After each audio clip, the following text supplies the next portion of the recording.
வணக்கம் நண்பர்களே.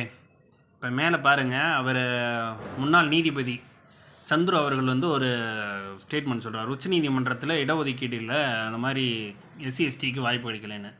நான் ஒன்று கேட்குறேன், எஸ்சி எஸ்டிக்கு ஆனால் அந்த இடஒதுக்கீடுங்கிறது எந்த அடிப்படையில் எல்லா இடத்துலையும் வேணும்னு எதிர்பார்க்குறீங்க? இது எப்படின்னு எனக்கு புரியவே இல்லை.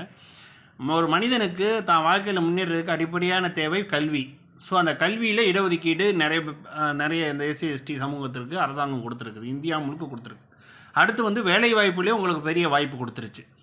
வேலை வாய்ப்பில் இப்போ ஒரு தலைமுறை வந்துட்டீங்க. இப்போ நீங்கள் வந்துட்டீங்க, ஒரு சந்துரு மாதிரியான ஒரு நபர் வந்துட்டார். 40 வருஷம் 50 வருஷத்துக்கு முன்னாடி வந்துட்டு அவர் தார்மீக அடிப்படையில் தான் விட்டேன், நான் பொருளாதார ரீதியாகவும் கல்வி ரீதியாகவும் நான் முன்னேறி விட்டேன், அதனால் எனக்கு அடுத்து இந்த வாய்ப்பு வேறு ஒரு குடும்பத்துக்கு போகணும், இதே சமூகத்தில் கீழே இருக்கக்கூடிய வேற ஒரு குடும்பத்துக்கு போகணும்னு நினச்சி விட்டு கொடுத்துருக்கிறாரா, இல்லை தனக்கு பிறகு பிள்ளைங்களுக்கு அதே வாய்ப்பை பெற்று தந்திருக்கிறாரா? நான் அது அவர் சந்துரு அவர்களுக்கு மட்டும் கேட்கல, இந்த வாய்ப்பை தொடர்ந்து பயன்படுத்தி கொண்டிருக்கின்ற அனைவருக்கும் கேட்குறேன், இந்த எஸ்சி எஸ்டி சமூகத்தில். ஏன்னா எஸ்சி எஸ்டி சமூகம் ரொம்ப பெருசு.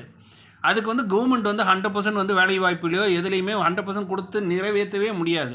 அப்படி இருக்கிற பட்சத்தில் ஏற்கனவே அந்த வாய்ப்பை பெற்றவங்க ஒரு குடும்பத்தில் ஒருத்தர் பெற்று விட்டாருன்னா, அவர்னால கல்வியிலையும் பொருளாதாரத்திலும் முன்னேறிட்டார்னா அந்த வாய்ப்பை அடுத்த குடும்பத்துக்கு கிடைக்கணுங்கிறதுக்கு தார்மீக அடிப்பில் விட்டு கொடுத்துருக்கணும்.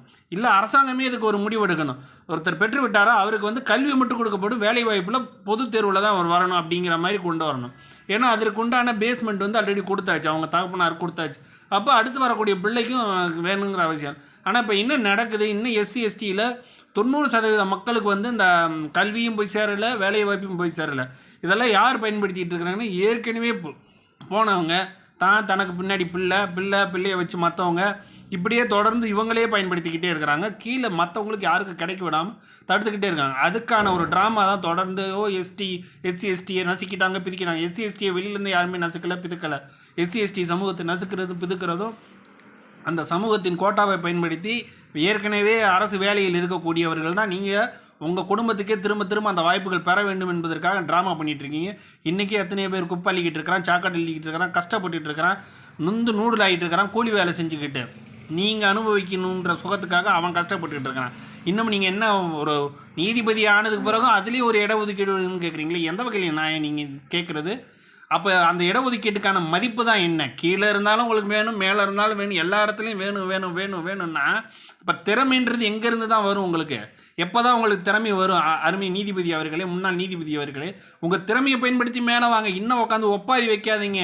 கீழே இருக்கிற மேலே வரட்டு விலகி நில்லுங்க. இன்னும் எத்தனையோ பேர் கஷ்டப்பட்டுருக்காங்க. நீங்களும் உங்கள் குடும்பத்தை ஒரு தார்மீக அடிப்படையில் அந்த பொறுப்புலேருந்து